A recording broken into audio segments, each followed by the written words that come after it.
욥기 22장 21절에서 마지막 30절까지 말씀 한 절씩 교독합니다. 너는 하나님과 화목하고 평안하라. 그리하면 복이 내게 임하리라.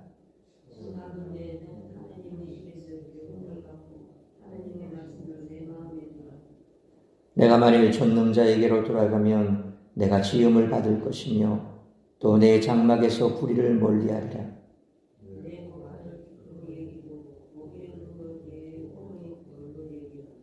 그리하면 전능자가 내 보화가 되시며 내게 고귀한 은이 되시리니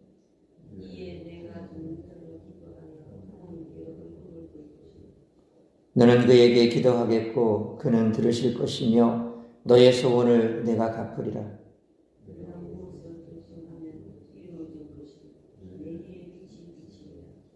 사람들이 너를 낮추거든 너는 교만했노라 말하라. 하나님은 겸손한 자를 구원하시리라. 죄 없는 자가 아니라도 건지시리니 내 손이 깨끗함으로 말미암아 건지심을 받으리라. 아멘. 엘리바스는 욥의 죄악을 구체적으로 언급한 후에 이제 회개를 권유합니다. 욥이 악인의 자리에서 떠나 하나님과 화목한다면 욥은 자연스럽게 회복될 것입니다. 엘리바스는 욥의 고난을 그가 하나님을 떠나 악을 행한 것에 대한 하나님의 심판으로 봅니다. 그러므로 욥은 먼저 하나님의 교훈과 말씀을 다시 마음에 새겨야 합니다. 욥은 물질에 대한 탐욕으로 하나님을 떠난 죄인의 삶을 살았습니다. 이제 삶의 방향과 가치관을 다시 정립해야 합니다. 가치 있게 여겼던 보화를 티끌에 던져버리고 하나님이 보화나 금보다 더 가치 있는 분이심을 고백하며 삶으로 입증해내야 합니다. 이러한 삶이 욥을 더욱 빛나게 할 것입니다. 그러면 이전에 욥을 외면하셨던 하나님이 다시 욥에게 얼굴을 돌이키실 것이며 욥도 하나님을 향해 얼굴을 들게 될 것입니다. 이처럼 엘리바스는 욥이 하나님께 큰 죄를 지었기에 감히 얼굴도 들지 못한다고 생각했습니다. 욥이 지금이라도 탐욕을 버리고 하나님께 나아간다면 더 이상 하나님을 두려워하지 않고 하나님 앞에서 당당해질 것임을 확신합니다. 뿐만 아니라 욥이 하나님을 향해 기도한다면 하나님은 욥의 기도를 들어주실 것이고 소원하면 그것이 반드시 이루어지도록 해주실 것입니다. 또한 욥이 결정하는 모든 일에 복으로 응답해 주실 것입니다. 욥이 하나님께 돌이킨다면 하나님이 그의 대적이 아니라 그에게 구원을 베푸시고 그의 길을 비추시는 하나님으로 나타나실 것입니다. 하나님은 교만한 자를 들으시고 겸손한 자를 높이시는 분이기에 욥이 겸손해진다면 하나님의 구원과 복을 경험하게 될 것입니다. 욥은 교만하게 하나님을 탓하기 전에 겸손히 자신의 죄를 인정하고 하나님께 나가야 합니다. 하나님은 욥이 겸손한 마음을 유지한다면 실수를 하더라도 용서해 주실 것입니다. 그러나 욥은 엘리바스의 이런 권고를 받아들일 수가 없습니다. 왜냐하면 욥은 그런 죄를 짓지 않았기 때문입니다. 이상과 같이 엘리바스는 욥에게 마지막 권면의 말을 하고 있습니다. 그는 자신이 생각하는 욥 해답을 욥에게 주면서 그대로 행할 것을 지금 욥에게 촉구하고 있는 것이죠. 하지만 엘리바스가 제시하는 해답은 욥에게 결코 소망을 주지 못합니다. 따라서 이와 같은 오늘 본문의 말씀을 통해서 우리들이 깨달아야 할 것은 첫째로 21절로 24절 말씀처럼 성도는 예수 그리스도 안에서 하나님과 화목하게 되었다는 것입니다. 엘리바스는 욥이 고난에서 벗어날 수 있는 방법을 알려주고 있습니다. 21절 말씀처럼 하나님과 화목하는 것입니다. 하나님과 다툴 것이 아니라 하나님과 평안을 누리면 하나님의 복이 임할 것이라고 말합니다. 하나님과 화목하기 위한 구체적인 방법들은 22절로 23절 말씀처럼 하나님의 교훈을 마음에 두고 하나님께 돌아가 불의를 멀리하는 것입니다. 그리고 24절 말씀처럼 물질에 대한 탐욕을 버리는 것입니다. 엘리바스는 확신을 가지고 욥에게 해답을 제시하고 있습니다. 하지만 엘리바스의 제안은 욥에게 복음이 될 수 없습니다. 죄인에게는 하나님과 화목하고 평안을 이룰 수 있는 능력이 없기 때문입니다. 인간은 원래 하나님의 말씀을 듣고 지킬 수 있는 능력도 없습니다. 그러므로 엘리바스가 무언가 해답을 제시한 것 같지만 실상은 공허한 가르침을 전한 것뿐이죠. 오늘날도 욥기뿐만 아니라 성경에서 말씀하는 게 뭡니까? 인간은 결코 하나님을 영화롭게 하지도 못하고 또 하나님을 찾지도 않습니다. 본질상 진노의 자녀입니다. 그러니까 그 상태로 그냥 내버려 두면 그들은 진노로 말미암아 멸망받을 수밖에 없는 존재죠. 그래서 하나님께서 예수 그리스도를 이 땅에 보내주시어서 우리의 죄를 사할 수 있는 길을 열어주셨습니다. 그런데 그 길을 또한 인간 스스로가 찾을 수가 없다는 겁니다. 자연인 그 상태로 내버려 두면 하나님을 찾지도 알지도 못하고 결국 멸망할 수밖에 없고 또 그 길을 하나님께서 열어주셨지만 인간 스스로는 찾지 않기 때문에 알 수 없습니다. 그래서 하나님께서는 하나님의 택한 사람을 불러주시는 겁니다. 누가 부르십니까? 하나님이 부르시는 겁니다. 인간 스스로 자신의 의지적으로 예수를 믿겠다고 찾아온 사람은 없습니다. 있을 수도 없습니다. 그래서 우리가 처음 신앙생활하면 내가 그래도 믿음을 선택했다. 내가 믿기로 작정했다. 그래서 나는 믿었다. 그리고 예수를 알고 구원받았다. 이렇게 착각합니다. 그런데 신앙생활 하면 할수록 우리가 말씀을 깊이 알면 할수록 과연 내 의지대로 믿었는가? 라고 생각해 봤을 때 아니라는 답이 나옵니다. 성경도 그렇게 말합니다. 하나님께서 우리에게 거저 주시는 은혜의 선물로 우리는 구원을 받은 거죠. 그러니까 하나님께서 우리를 구원하신 겁니다. 그리고 구원받은 자에게 남겨진 숙제가 뭡니까? 바로 우리를 통해서 또 누군가를 구원하라고, 복음을 전하라고 얘기한 거죠. 그래서 전하지 않으면 들을 수 없고 듣지 않은 자가 믿을 수 없다고 분명히 사도 바울은 말하지 않습니까? 우리에게 주신 바로 사명이 그건 겁니다. 전하라고 그런 겁니다. 하나님께서 우리를 택해 주신 것처럼 우리가 전하는 그 복음을 또한 누군가가 들었을 때 하나님께서 그걸 통해서 구원하시는 거거든요. 가만히 있는 자를 그냥 불러서 구원하는 것이 아니라, 물론 그런 경우도 있습니다. 사도 바울과 같이 핍박하는 자였고 보행자였고 그리고 그는 정말 죄인 중에 괴수였던 자였습니다. 그런데 하나님께서 다메섹 도상에서 그를 특별한 섭리로 불러주셨죠. 그런 경우는 몇몇 되지 않습니다. 나머지는 뭡니까? 이미 복음은 계속해서 많은 사람들에게 전해지고 있습니다. 그 복음을 전하는 통로가 우리거든요. 그래서 우리를 통해서 복음을 전하라고 우리를 먼저 불러주신 겁니다. 그것을 알아야 되는 거예요. 나 하나 구원받고 예수 믿고 천국 가는 길 그 티켓 하나 얻었으니까 끝. 그건 구원의 의미를 모르는 겁니다. 하나님은 오늘도 전도의 미련한 방법을 통해서 바울의 고백처럼 이 전도의 미련한 방법을 통해서 구원하기를 기뻐하신다는 겁니다. 그래서 오늘날 옛날과 같은 구약시대나 혹은 교회 초대 시대처럼 그렇게 특별한 섭리로 뭔가를 구원이 일어나는 길은 극히 없습니다. 인간은 듣지 않으면 믿을 수가 없습니다. 그래서 오늘도 예수 그리스도라고 하는 이 구원의 길을 열어주셨고 우리를 통해서 그 구원을 전하라고 말씀하셨고 그 말씀을 통해서 하나님은 역사하는 거죠. 그리스도인들이 믿는 것은처럼 공허한 교훈이 아니라 이 세상에 사람으로 오신 예수 그리스도를 믿는 것입니다. 그분은 우리를 하나님과 화목하게 하기 위해서 이 땅에 오셨습니다. 하나님과 원수였던 우리가 그분으로 말미암아 하나님의 자녀가 된 것입니다. 그분 안에 거함으로 하나님의 능력이 우리 안에 거하고 우리는 말씀 안에서 열매 맺는 삶을 살아갈 수 있게 된 것입니다. 그래서 바울은 예수님을 만난 후에 빌립보서 3장 8절 하반절로 9절 상반절에 내가 그를 위하여 모든 것을 잃어버리고 배설물로 여김은 그리스도를 얻고 그 안에서 발견되려 함이니 라고 고백하지 않습니까? 하나님의 무조건적인 은총을 받지 않는다면 엘리바스의 권면은 불가능한 해답일 뿐입니다.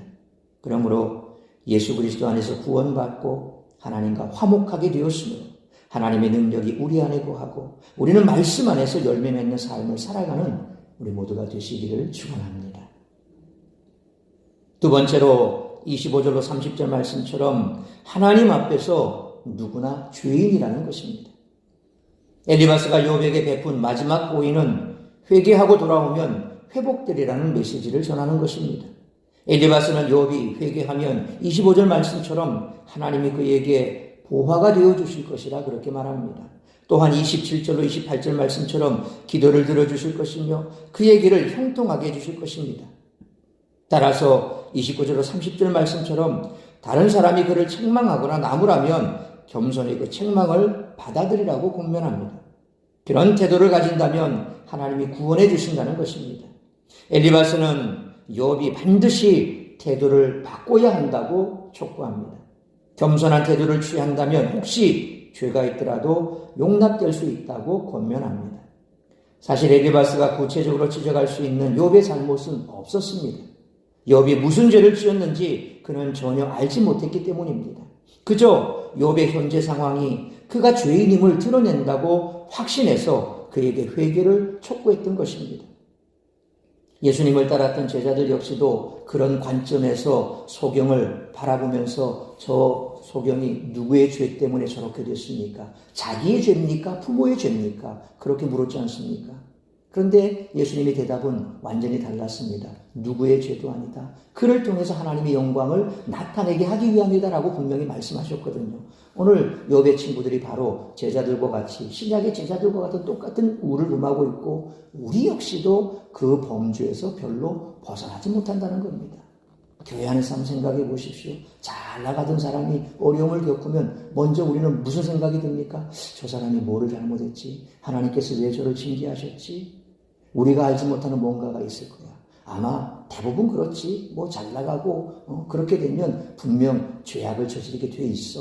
그러니까 겉으로 보기에는 열심히 신앙 것 같고 뭐 믿음이 좋은 것 같은데 아마 분명히 우리가 알지 못하는 뭔가 죄악이 있을 거야. 거기에 누군가가 하나만 더 보태면 그래 바로 그거야. 그 사람 보니까 전에 뭐 어떻고 저쩌고 뭐 또 보니까 뭐 술도 먹는 것 같고 뭐도 하는 것 같고 뭐 그러니까 허랑방탕한 삶을 살았을 거야. 그러니까 하나님께서 그를 징계하신 거야. 뭐 이렇게 결론이 나거든요. 욥의 친구들이나 우리나 실상은 별반 다를 게 없습니다. 항상 드러난 현실을 가지고 뭔가를 추측성으로 생각을 하고 그리고 그것에 대해서 이제 확신이 생겨버리면 가서 정죄해버립니다. 알게 모르게 난도질 해버립니다. 그게 바로 인간의 사악함이요 죄악이라는 겁니다. 엘리바스 역시도 계속해서 그런 태도를 취하고 있었고 그에게 마지막으로 너 이제 돌이켜 회개해야 돼 라고 얘기하는 거죠. 그래서 친구들을 대하는 욥의 태도를 지적하면서 이제 발언을 마치고 있습니다. 욥이 자신들에게 겸손한 태도를 보이지 않는 것이 문제라고 지적합니다. 계속해서 욥은 친구들의 말에 대해서 반박하고 또 반박하고 그렇게 반박하지 않습니까? 그러니까 그런 욥의 태도가 불순하다는 거죠. 그들은 스스로 하나님의 위치에서 힘들고 어려운 상황에 처한 욥이 자신들 앞에 겸손한 태도를 가져야 한다고 생각을 하고 있습니다.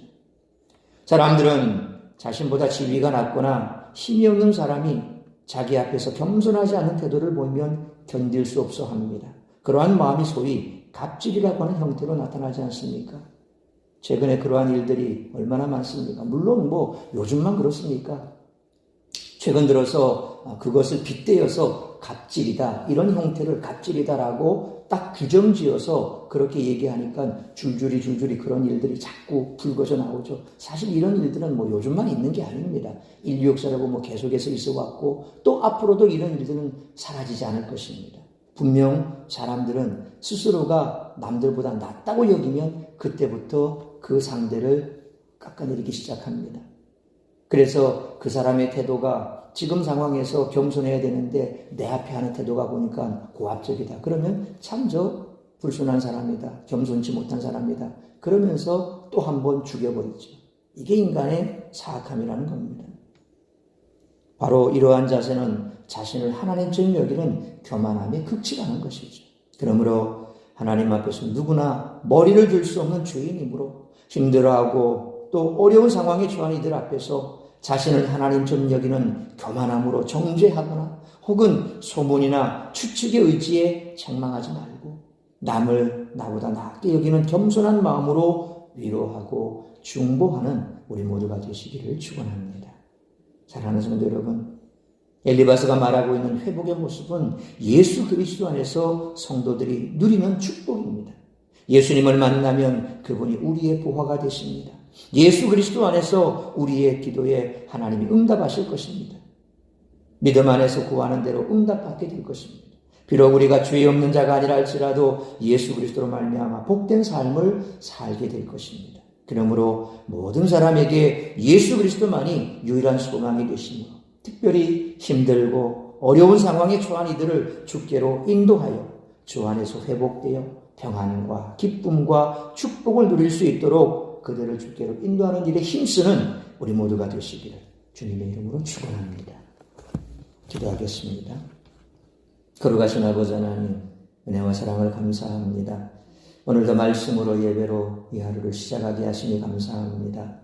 악한 세상, 그 악한 세상의 중심에는 죄로 가득한 인간의 악함이 들어있습니다. 우리 또한 예수 그리스도 안에서 변화되어 새 사람이 되어 이제는 우리 속에는 사악함이 없는 것 같지만 돌이켜보면 우리 역시도 죄악이 가득한 자들입니다. 하나님의 은혜가 필요하고 하나님의 긍휼하심이 필요하고 그래서 때때로 우리가 이처럼 하나님 앞에서 우리 스스로가 발견되지 않으면 예수 그리스도 안에서 우리 스스로가 발견되지 않으면 우리 역시도 세상 사람들과 똑같은 그런 말을 하고 그런 행태를 부리는 악한 자들입니다. 다시 한번 오늘 엘리바스가 어떤 자였는지 생각하고 그 엘리바스가 나 자신은 아닌지 돌아볼 수 있기를 원합니다. 그러므로 말씀 앞에서 다시 한번 우리 자신을 돌아보면서 오늘 우리 역시도 똑같은 그와 같은 죄인이지만 예수 그리스도 안에서 우리가 하나님과 화목하게 되어 누리는 그 축복이 얼마나 크고 감사하고 놀라운지를 다시 한번 생각하고 그렇다고 한다면 우리 역시도 죄인이었고 또한 우리 하나님의 진노 가운데 멸망할 수밖에 없었지만 하나님의 은혜로 구원받았기에 오늘 우리를 먼저 구원하신 하나님께서 내게 말씀하시는 것이 무엇인지 혹여 우리의 주변에 이처럼 좌절하고 절망해 있는 자들 그래서 그들에게도 누군가의 위로가 필요한데 그 위로는 예수 그리스도밖에 없고 소망이 필요한 자에게 유일한 소망은 예수 그리스도밖에 없다는 사실을 우리가 먼저 깨달아 알기에 그들에게 다가가 예수를 전하고 그러므로 말미암아 그들이 예수 안에서 다시금 평안과 기쁨을 찾고 소망을 찾고 일어설 수 있는 힘을 얻을 수 있도록 도우는 우리 모두가 되게 하여 주옵소서. 우리는 어느 누구라도 죄 없는 자가 없습니다. 다 죄인입니다. 하나님 앞에 버리들 수 없는 죄인입니다. 그러므로 남을 나보다 낮게 여기며 겸손함으로 어려운 가운데 있는 자들에게 참으로 위로가 될 수 있게 도와주옵시고 또한 말보다는 그들을 품고 그들을 위해 중보하고 그들을 주께 이로 인도하는 일에 힘쓰는 우리 모두가 되게 하여 주옵소서. 오늘 이 한날도 나를 통하여 이루고자 하는 주의 뜻이 무엇인지 그 뜻을 분별하고 그 뜻을 이루어드리는 복된 한 날의 삶이 될 수 있기를 간절히 빌고 소원하오며 이 모든 말씀 우리 주 예수 그리스도의 이름으로 기도하옵나이다. 아멘.